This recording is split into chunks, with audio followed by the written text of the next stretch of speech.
allow to continue. For years, incarcerated individuals have been subjected to inhumane conditions and systemic neglect. Today, following a comprehensive investigation by my office, we're filing a lawsuit against the following people and parties: the Los Angeles County Sheriff's Department, Los Angeles County, Los Angeles Sheriff Robert Luna, and County Correctional Health Services and its director, Dr. Timothy Belovich, for ongoing violations of state and federal law that deprive people in custody of their basic rights. Let me be clear, this is about human dignity. This is about safety.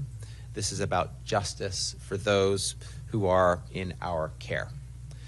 Los Angeles County operates the largest jail system in the United States and one of the most problematic, unfortunately, where ongoing failures put countless lives at risk every day. These conditions aren't new. For decades, the county has been aware of the unconstitutional conditions inside its jails. Yet instead of taking responsibility and fixing the problems, they've resisted oversight. They've spent millions of dollars defending lawsuits, fighting change instead of embracing it, and failed to implement reforms they themselves agreed to go through, through consent decrees and prior litigation. So they're already been sued. They've already been sued multiple times. They're under multiple consent decrees to implement changes. Even given the lawsuits, even given the consent decrees, they still haven't implemented the needed change. Now, just to be clear, the fact of the need for change cannot be in dispute. The sheriff has stated that change needs to happen. He's acknowledged the conditions that need to change. Others have said the same.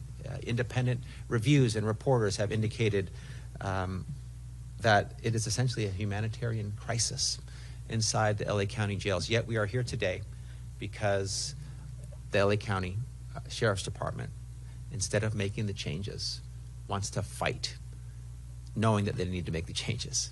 They want to spend taxpayer money on litigation, on fighting, on resisting, on foot dragging, instead of making the changes that are necessary.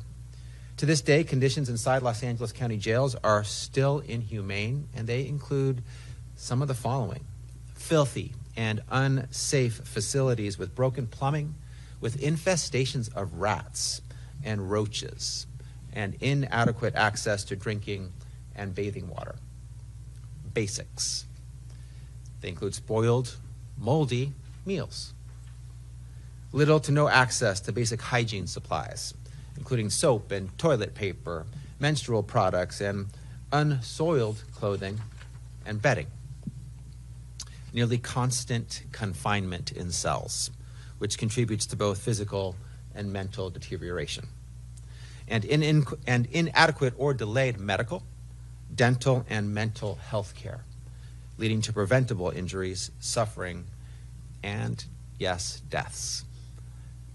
When we're talking about feces smeared on the walls and medical care denied to those in need, we're talking about a disrespect for the basic dignity of our fellow humans and a violation of their most fundamental constitutional rights.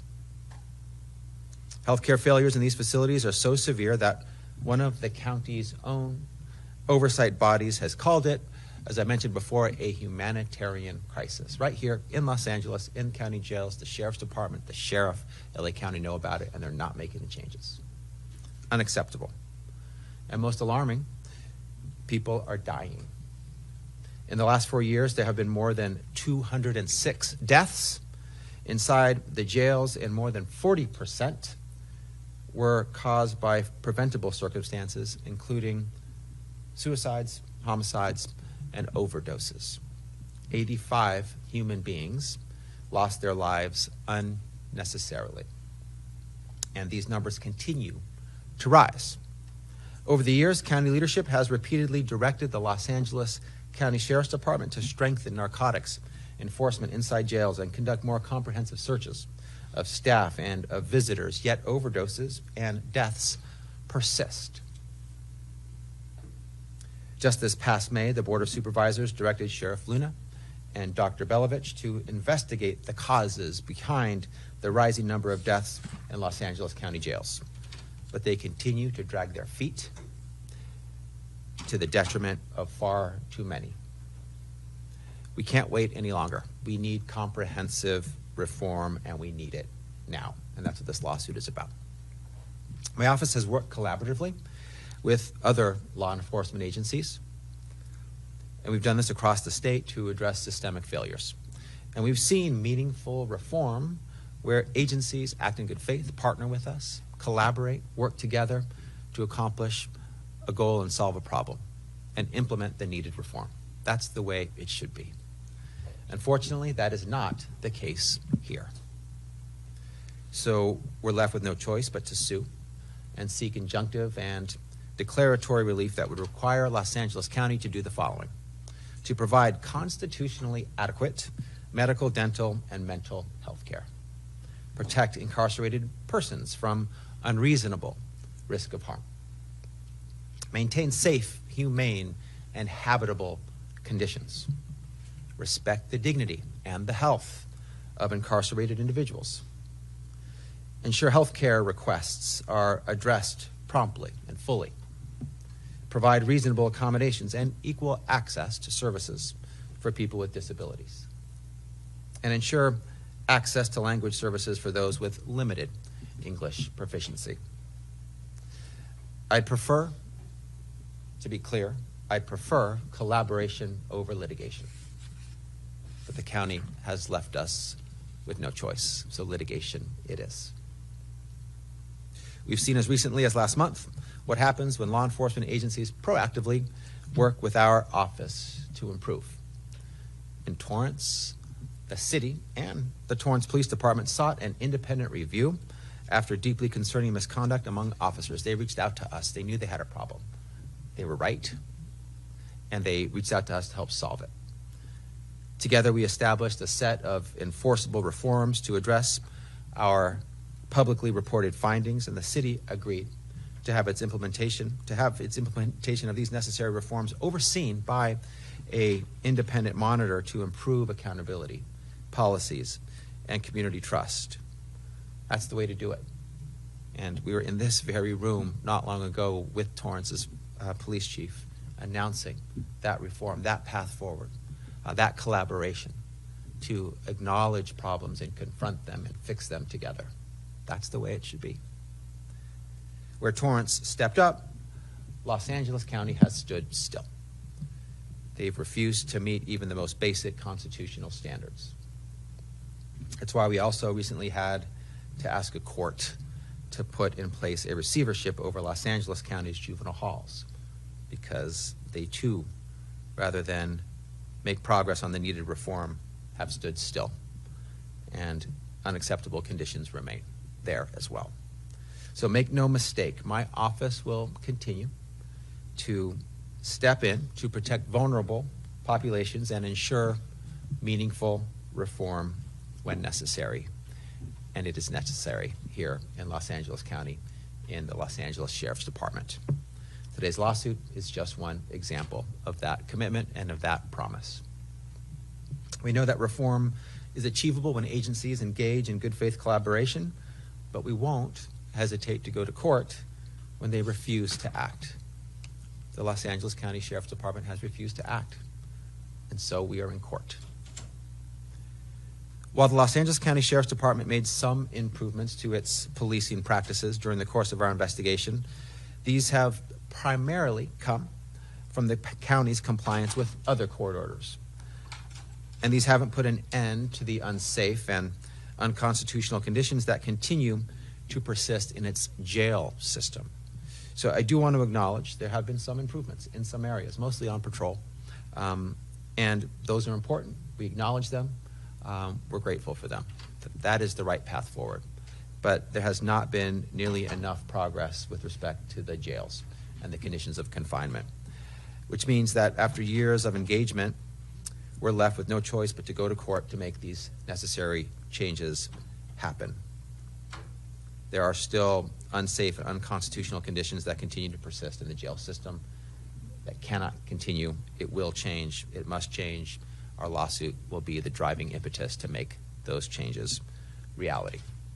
And we didn't take this step lightly, but when lives are at stake and decades of inaction have caused preventable suffering and preventable deaths, we must act, and we will act. And today, we do act. Every community deserves law enforcement that upholds, at a bare minimum, constitutional standards. That's the floor.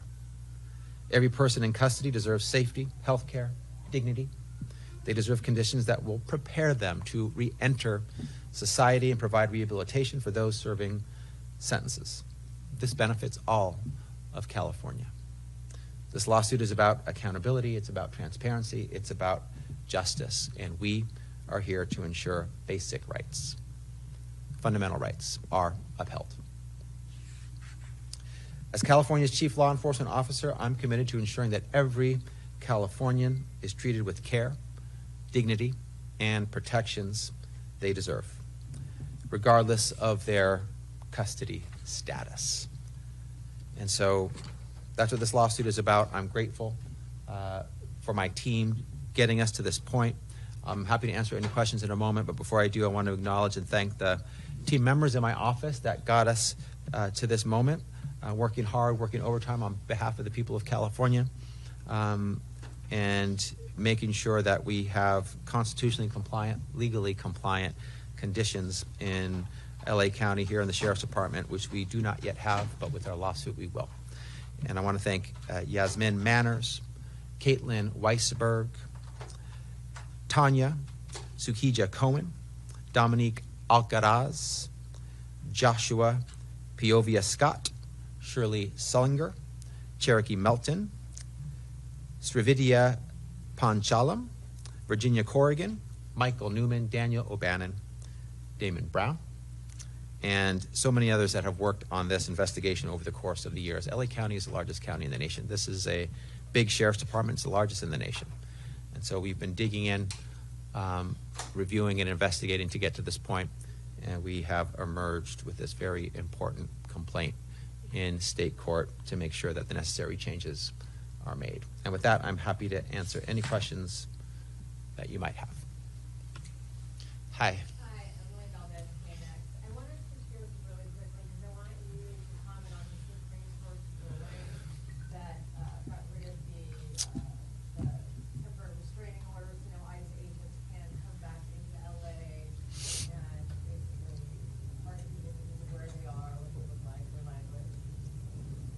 Yeah, and would like to and happy to answer any on-topic questions as well, but let me talk about that. I know it's top of mind for so many, including us in the California Department of Justice, who, as you know, we were an amicus in the underlying case here in the Central District of California, in which that the ACLU led, and in which a trial court judge found that it violated the Fourth Amendment for ICE agents, federal immigration officers, to use race, the inability to speak English, location, or perceived occupation, to use those factors in any one of them or in any combination to stop and detain, search, seize Californians. And I agree with that case. I thought it was well written, well supported by the law and the facts, and the federal government, of course, appealed that case, and the Ninth Circuit did not grant the federal government's request for stay. But then they went to the Supreme Court on what's called the U.S. Supreme Court on what's called the emergency docket, and today we got word that on the emergency docket, on a 6-3 decision, it appears the U.S. Supreme Court has stayed, provided an emergency stay on this case. And so it's disappointing. And the emergency docket has been used more and more. You often don't know who has voted how and for what reason. There's no argument. There's no written opinion. There's no statement by judges as to justices regarding where they stand and why they stand where they do. We did get a little glimpse into some thinking with a concurrence by Justice Kavanaugh on the emergency opinion as well as a dissent by Justice Sotomayor, joined by Justices Kagan and Brown, and so Jackson, excuse me, and so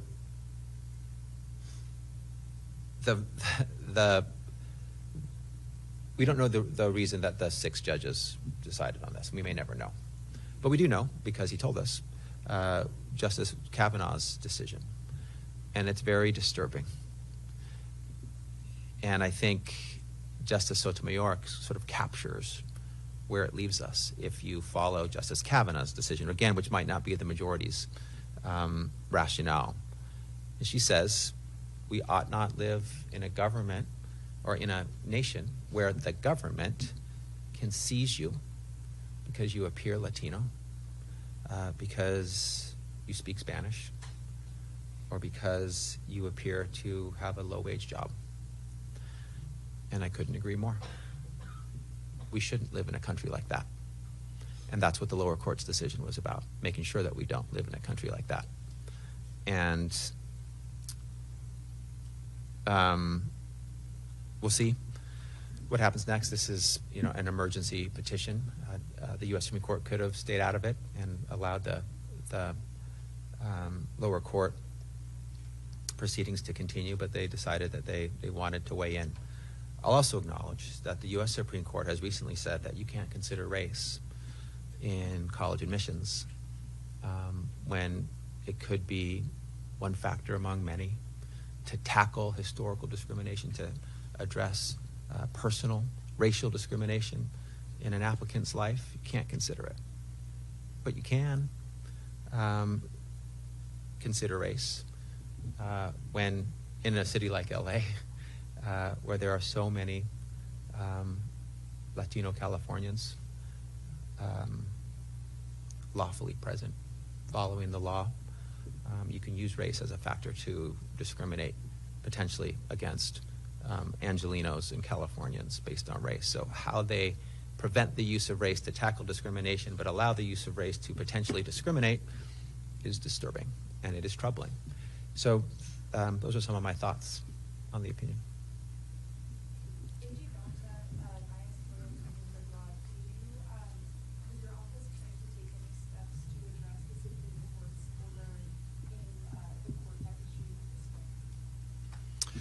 We're not a party in that case, so it'll be up to the party to decide. We will monitor. We will use appropriately our role as an amicus and consider doing that again should there be a response to the stay. But of course, the U.S. Supreme Court is the highest court in the land, and so their decision is it's an emergency stay while the proceedings continue. It's not a final decision in the case, an ultimate decision in the case. There's more of the case to continue. But we will observe what the parties to the litigation decide to do in court, and should we have a role that we think is helpful and appropriate as an amicus, we will consider that, certainly. Thank you. Were you surprised by that ruling or not? Surprise these days is pretty relative. Disappointed. I think the rationale articulated by Justice Kavanaugh is dangerous and wrong, but he's a Supreme Court justice and I'm not. And I don't know if he represents the majority of the court on this issue, but he really went out of his way and wanted to make sure people knew his thinking, and so we know it, and it's dangerous. And obviously, as I've said before, I continue to have a strong belief in and a commitment to the rule of law. It's non-negotiable for me and for us here at the California DOJ. We'll uplift it and defend it. We follow court orders, and this wouldn't be the first time that in a case that we had or any party had, you've won below at the trial level, you've won at the intermediate appellate level, and maybe you don't get the answer that you want at the Supreme Court level, but we follow court orders because the appropriate thing to do in the United States of America. We're not talking about impeaching any justices or calling anyone a so-called judge or questioning the court's ability to opine. It is their role. They have taken a role. We will respect it. But it's disappointing. I wouldn't say surprised, but I will certainly say disappointed.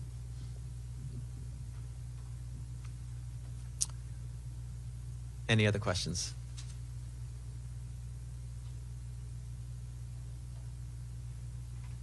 All right. Thank you for joining today.